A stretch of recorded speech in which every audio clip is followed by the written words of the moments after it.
नमस्कार, जन टीवी देख रहे हैं आप। मैं श्वेता शर्मा आपके साथ। खबरों की शुरुआत से पहले एक नजर डालेंगे अभी की हेडलाइंस पर।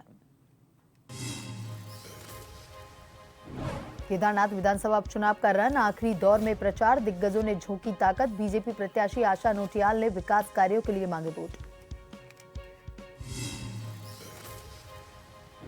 बद्रीनाथ धाम शीतकालीन समापन के लिए तैयार, विधि विधान के साथ आज रात को बंद होंगे कपाट। अब तक 14 लाख से ज्यादा भक्तों ने किए दर्शन।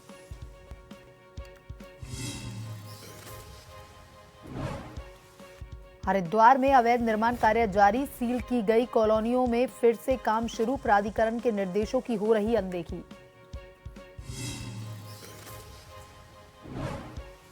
लक्सर में भीषण सड़क हादसा, ओवरलोड डंपर ने भैंसा बुग्गियों को मारी टक्कर। युवक की मौके पर दर्दनाक मौत, 2 लोग गंभीर घायल।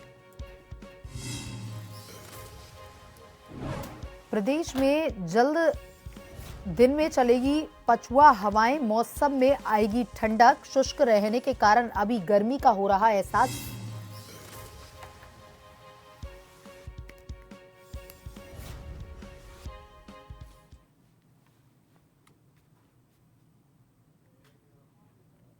और अब खबरें विस्तार से। केदारनाथ विधानसभा उपचुनाव के लिए राजनीतिक दल प्रचार प्रसार में जुटे हुए हैं। जनता जनहित के मुद्दों की बात कर रही है और राजनीतिक दल अपनी अपनी जीत के दावे कर रहे हैं। वहीं भाजपा की केदारनाथ से प्रत्याशी आशा नोटियाल से जन टीवी उत्तराखंड के ब्यूरो चीफ श्रीनिवास पंत ने खास बातचीत की।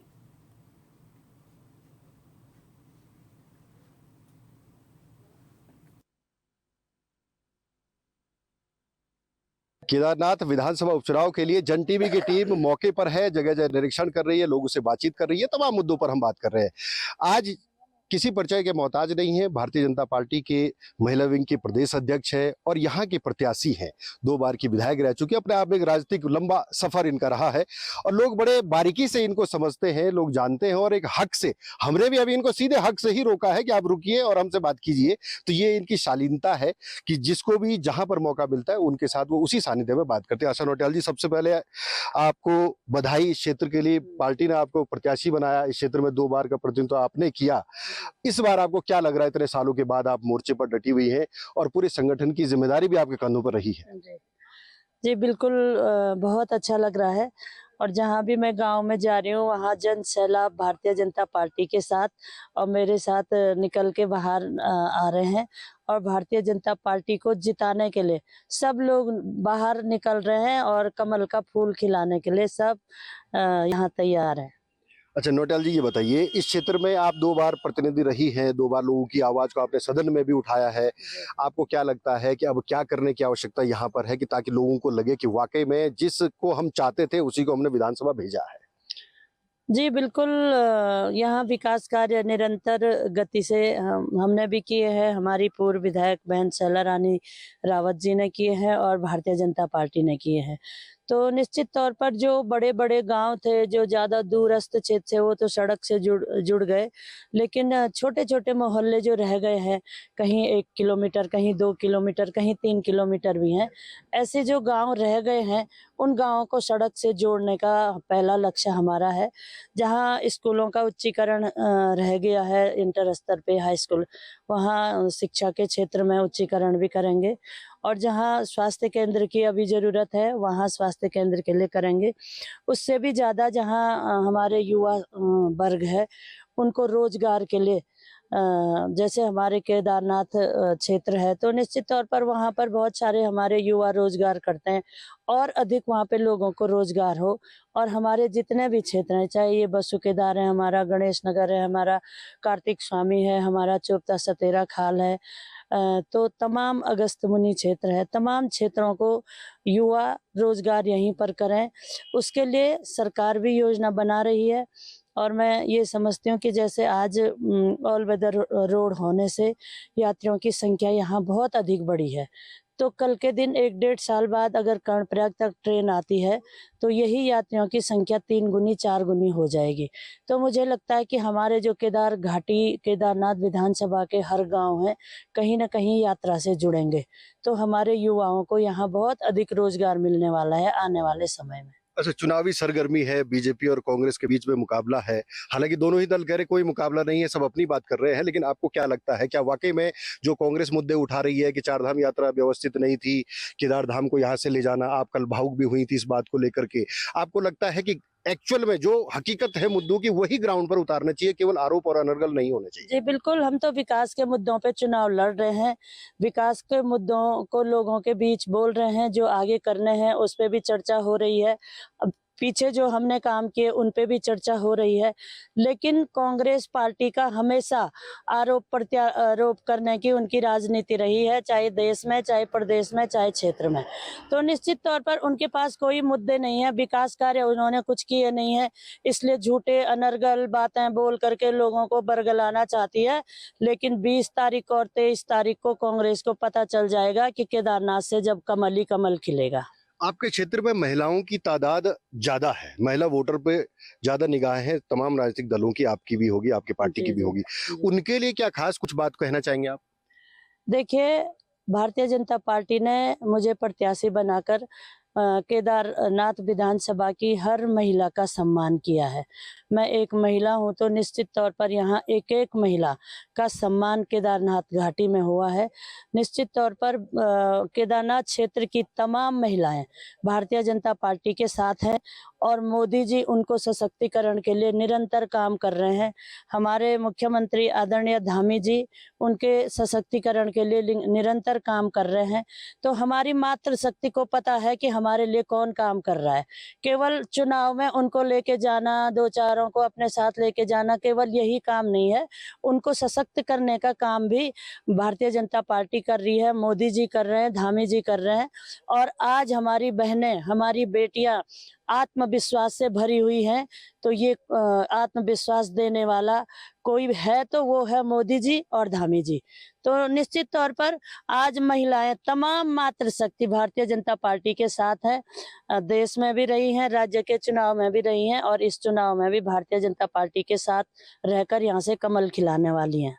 चलिए, आपने हमसे बात की, बहुत बहुत शुक्रिया आपका। धन्यवाद, बहुत बहुत तो धन्यवाद। ये थी भारतीय जनता पार्टी की प्रत्याशी हैं आशा नौटियाल। उन्होंने सीधे तौर पर कहा है कि तमाम वर्ग के लोगों का ख्याल रखा जाएगा और विधानसभा में जब ये पहुंचेगी तो जाहिर सी बात है, पहला अनुभव भी है, संगठन का अनुभव भी है और क्षेत्र की जो तमाम बातें जो चुनाव प्रचार के दौरान इनके सामने आ रही होगी, हर कोई इसी उम्मीद के साथ भरोसा जताता है कि आखिर उनके क्षेत्र की जो छोटी मोटी दिक्कत है उनको दूर किया जा सके, बड़े स्तर पर, सरकारी स्तर पर उसको दूर कराया जा सके। और केदार धाम ये वही धाम है जो प्रधानमंत्री का ड्रीम प्रोजेक्ट है और प्रधानमंत्री पुनर्निर्माण के कार्यों की मॉनिटरिंग यहाँ से सीधे तौर पर करते हैं और यहां से अगर प्रतिनिधित्व करने का मौका मिलता है तो जाहिर सी बात है, प्रधानमंत्री से सीधा रिपोर्टिंग करने का मौका इनको मिलेगा और जवाबदेही भी तय होगी। तो जनता को तय करना है कि आखिरकार विधानसभा में किसको भेजना है। अपने सहयोगी हिमांशु बरमोला के साथ श्रीनिवास पंत, जन टीवी, केदारनाथ। उपचुनाव को लेकर के हमारे ब्यूरो चीफ एसएन पंत हमसे लाइव जुड़ चुके हैं। एसएन पंत, केदारनाथ विधानसभा उपचुनाव जो कि अब सुर्खियों में है क्योंकि दोनों ही पार्टियां जोर शोर से यहां पर प्रचार प्रसार कर रही हैं। कल प्रचार का अंतिम दिन है, कल प्रचार का शोर भी यहां पर थम जाएगा और हमने देखा कि आपने भाजपा की जो प्रत्याशी हैं आशा नौटियाल, उनसे भी खास बातचीत की है। कितनी आश्वस्त है वो अपनी जीत को लेकर के? क्या कुछ समस्याएं उनके सामने अब तक जनता ने रखी हैं? बिल्कुल, आपको बताना चाहूंगा, केदारनाथ विधानसभा उपचुनाव में बड़ा ही रोचक मुकाबला चल रहा है, दिलचस्प मुकाबला हो रहा है। एक तरफ भारतीय जनता पार्टी के प्रत्याशी आशा नौटियाल मैदान में है, वहीं दूसरी तरफ कांग्रेस के प्रत्याशी मनोज रावत मैदान में उनको चुनावी पटसनी देने के लिए तैयार है। इसके अलावा निर्दलीय प्रत्याशी के तौर पर भी काफी सारे नाम है, आधे दर्जन से अधिक तमाम प्रत्याशी चुनावी मैदान में है। यहाँ पर जो स्थानीय मुद्दों को लेकर के या प्रत्याशी जो अपनी जीत के लिए आश्वस्त है, उनको लगता है कि शायद केदारनाथ की जनता उनको ही अपना आशीर्वाद देने वाली है, उत्तराखंड के विधानसभा में क्षेत्र का प्रतिनिधित्व करने का मौका देने वाली है। ये तमाम राजनेता और तमाम राजनीतिक दल और तमाम प्रत्याशी इस बात का आश्वासन दे रहे हैं और दावा कर रहे हैं, लेकिन हकीकत क्या है, हकीकत जनता को पता है। और 20 तारीख को जब जनता घरों से बाहर निकल करके वोटिंग करेगी तो वो किन किन बातों को आधार बना करके किस प्रत्याशी को आगे भेजना चाहती है, क्या वाकई में वो प्रत्याशी जो आज उसके वादे कर रहा है, उसके वादों के झांसे में जनता आ पाएगी या नहीं आ पाएगी, या अनुभव को वरीयता देगी, या फिर संगठन की मान्यता पर आधारित काम करेगी, या फिर उनको लगता है कि मौजूदा सरकार में अगर हम किसी को भेजते हैं तो डबल इंजन का लाभ उनको मिलेगा। तो जाहिर सी बात है, इन बातों का ध्यान उत्तराखंड की जनता यानी केदारनाथ की जनता इस बात का रखेगी। क्योंकि जब हमने लोगों से चर्चा की तो सीधे तौर पर लोगों ने कहा है कि क्षेत्र की तमाम समस्याएं हैं, चाहे वो रोजगार से जुड़ा हुआ मसला है, चाहे वो भारतीय जनता पार्टी के कार्यकर्ताओं की अगर बात करें तो उनका सनातन से जुड़ा हुआ मसला है, कांग्रेसी कार्यकर्ताओं की बात करें तो चारधाम की अव्यवस्था से जुड़ा हुआ मसला है, और स्थानीय दुकानदारों की बात करें तो चारधाम व्यवस्था के साथ साथ जो स्थानीय सरकार की जो योजनाएं चल रही है उनका लाभ बैंकों के माध्यम से, सहकारी बैंकों के माध्यम से, संगठनों के माध्यम से उनको नहीं मिल पाता है। इसको लेकर भी लोगों की नाराजगी है, एक तरफ नाराजगी है, एक तरफ उम्मीदें हैं। अब ऐसे में लोगों को तय करना है कि वाकई में वो किसके साथ जाना चाहते हैं। मुख्यमंत्री यहाँ पर कई दौरे कर चुके हैं, चुनावी सभाओं को संबोधित कर चुके हैं, तो ऐसे में वो क्या जनता को जो अपील कर रहे हैं जनता उसको समझ पाएगी, ये 20 तारीख को तय होगा। लेकिन ये इतना जरूर है कि रोचक मुकाबला है। भारतीय जनता पार्टी ने भी पूरी ताकत लगा रखी है और कांग्रेस के तमाम बड़े नेता केदारनाथ क्षेत्र में भ्रमण कर रहे हैं, अपने प्रत्याशी के पक्ष में माहौल बनाने का काम कर रहे हैं। लगातार रणनीति चल रही है, चुनावी कैंपेन हो रहा है, डोर टू डोर हो रहा है, जनसभाएं हो रही है, आश्वासन दिया जा रहा है, सब्ज बाग दिखाए जा रहे हैं। तय जनता को करना है, लेकिन रोचक मुकाबला है। 20 तारीख को पता लगेगा कि लोग किन किन मुद्दों पर घरों से बाहर निकल रहे हैं, और 23 तारीख का दिन होगा जब नतीजे आ जाएंगे कि उत्तराखंड से केदारनाथ की जनता ने किसको विधानसभा भेजा है। जी एस.एन. पंत, अगर बात करें शीला रानी रावत जो पहले यहां पर उम्मीदवार थी, लेकिन अब एक महिला प्रत्याशी आशा नोटियाल यहां से भाजपा की प्रत्याशी हैं, ऐसे में महिलाओं के अगर रुख की बात करें तो महिला वोटरों के जो मत हैं वो क्या इसी बात को लेकर के यहां पर जा सकते हैं आशा नोटियाल के संग, या फिर केदारनाथ के जो मुद्दे हैं उनको लेकर के यहाँ की महिलाएं जो है अपना मत का प्रयोग करेंगी? बिल्कुल, देखिए उत्तराखंड केदारनाथ विधानसभा उपचुनाव में आधी आबादी यानी महिलाओं की जो तादाद है वो 50% से ज्यादा है।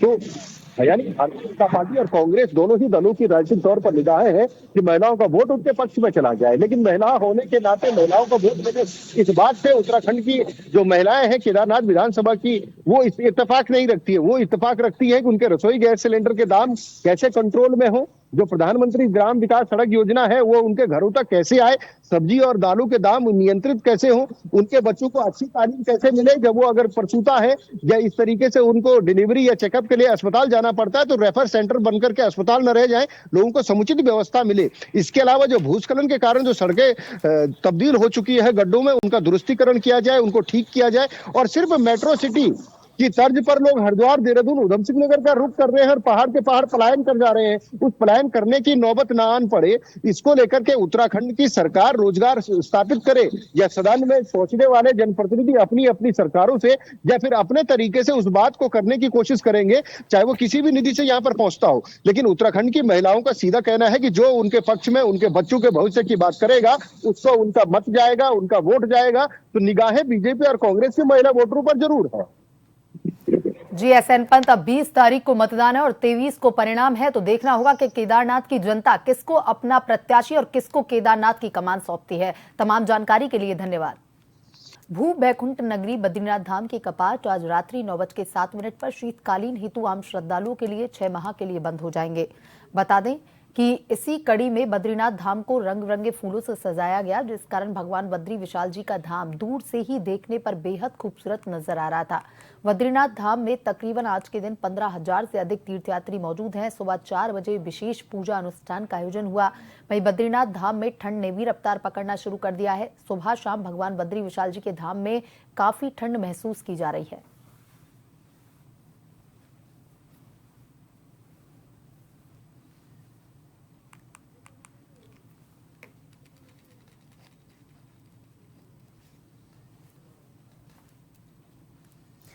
भूबैकुंठ नगरी बद्रीनाथ धाम के कपाट आज रात्रि 9:07 पर शीतकालीन हेतु आम श्रद्धालुओं के लिए 6 माह के लिए बंद होंगे। बता दें कि इसी कड़ी में बद्रीनाथ धाम को रंग बिरंगे फूलों से सजाया गया है। भगवान बद्री विशाल जी का धाम दूर से ही बेहद खूबसूरत आज के दिन नजर आ रहा है। तकरीबन 15,000 से अधिक तीर्थयात्री यहाँ पर मौजूद हैं, जो कि जब भगवान के कपाट बंद होंगे तो उसके गवाह बनेंगे। सुबह 4 बजे विशेष पूजा अनुष्ठान का भी आज आयोजन किया गया है। वहीं ठंड की बात करें तो बद्रीनाथ धाम में ठंड ने भी अब रफ्तार पकड़ ली है। सुबह शाम बद्री विशाल जी के धाम में काफी ठंड भी महसूस की जाने लगी है।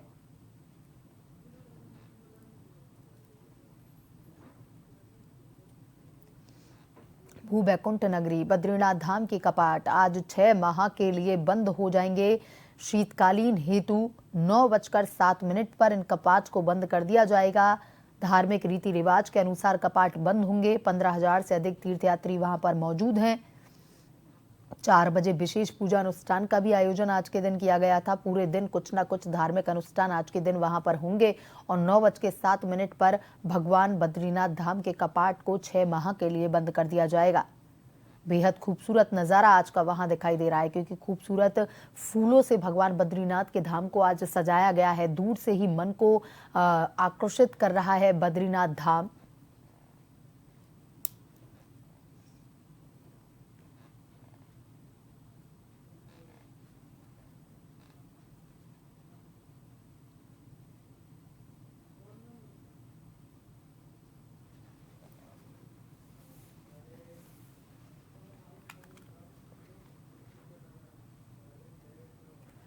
हरिद्वार जिले में अवैध कॉलोनियों में निर्माण कार्य पर रोक लगाने के लिए हरिद्वार विकास प्राधिकरण ने उपाध्यक्ष अंशुल सिंह से कड़े निर्देश जारी किए। इसके बावजूद अधीनस्थ अधिकारियों की लापरवाही के चलते अवैध निर्माण थमने का नाम नहीं ले रहे। ताजा मामला सुमन नगर क्षेत्र का, जहां प्राधिकरण द्वारा सील की गई कॉलोनियों में निर्माण कार्य फिर से शुरू हो गया। स्थानीय निवासियों का कहना है कि संबंधित अधिकारियों की मिलीभगत के कारण ऐसे निर्माण कार्य जारी हैं। उपाध्यक्ष अंशुल सिंह ने पूरे जिले में अवैध कॉलोनियों के खिलाफ सख्त कार्रवाई के आदेश दिए थे। हालांकि जिले के कई इलाकों में इन निर्देशों की खुलेआम अनदेखी हो रही है। सुमन नगर के अलावा अन्य क्षेत्रों में भी अवैध निर्माण बदस्तूर जारी है। इस मामले पर प्राधिकरण के अधिकारी अभी तक कोई ठोस कदम उठाने में नाकामयाब रहे। हालांकि सुमन नगर क्षेत्र में विभाग द्वारा समय समय पर अवैध कॉलोनियों पर कार्रवाई की जाती रही है।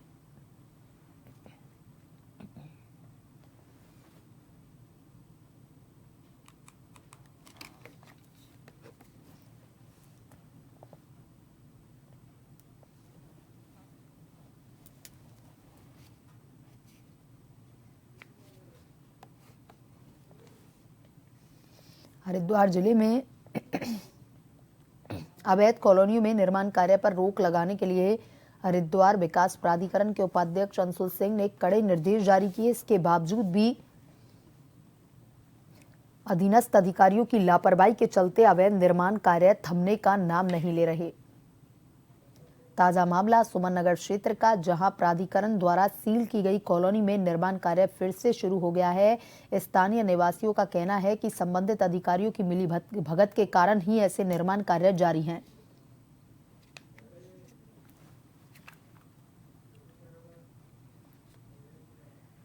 लक्सर में खानपुर पुरकाजी मार्ग पर ब्राह्मणवाला गांव के पास दर्दनाक सड़क हादसे में खनन से लदे ओवरलोड डंपर ने भैंसा बुग्गी को टक्कर मारी।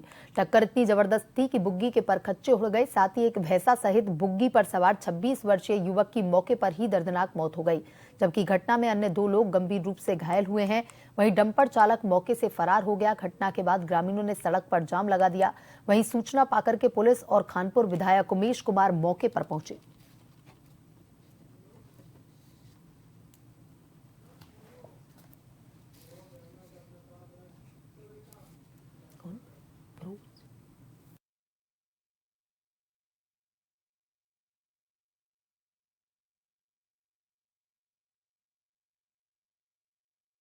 के साथ हमारे संवाददाता फिरोज अहमद हमारे साथ जुड़ चुके हैं। फिरोज, यहां पर ओवरलोड डंपर ने भैंसा बुग्गी को टक्कर मारी है और इस दर्दनाक हादसे में एक भैंसा सहित एक युवक की मौत हुई है और 2 घायल बताए जा रहे हैं। हादसे के पीछे के क्या कुछ कारण रहे?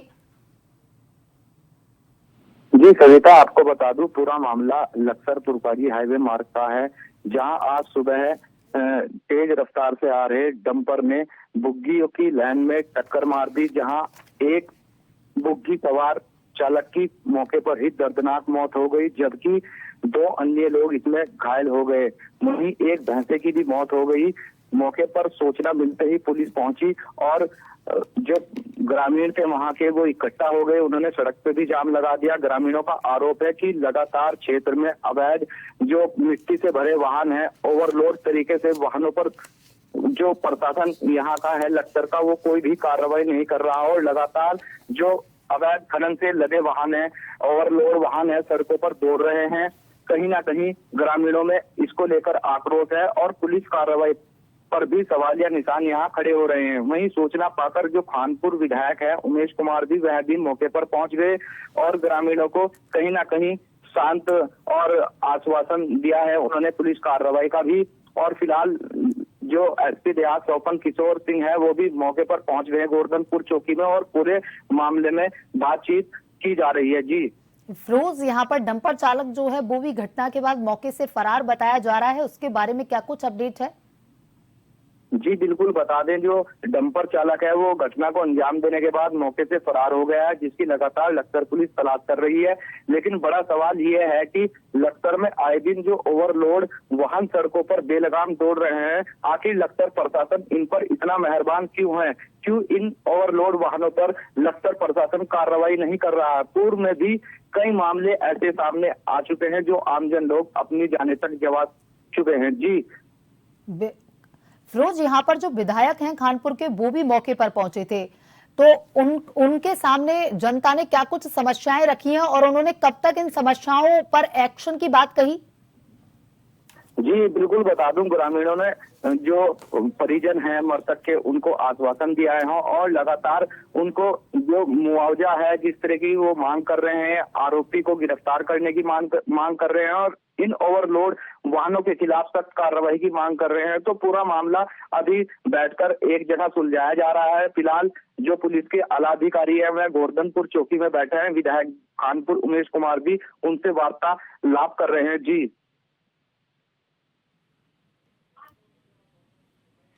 जी फिरोज, तमाम जानकारी के लिए धन्यवाद। और बुलेटिन में अभी तक के लिए इतना ही। बने रहिए जन टीवी के साथ। नमस्कार।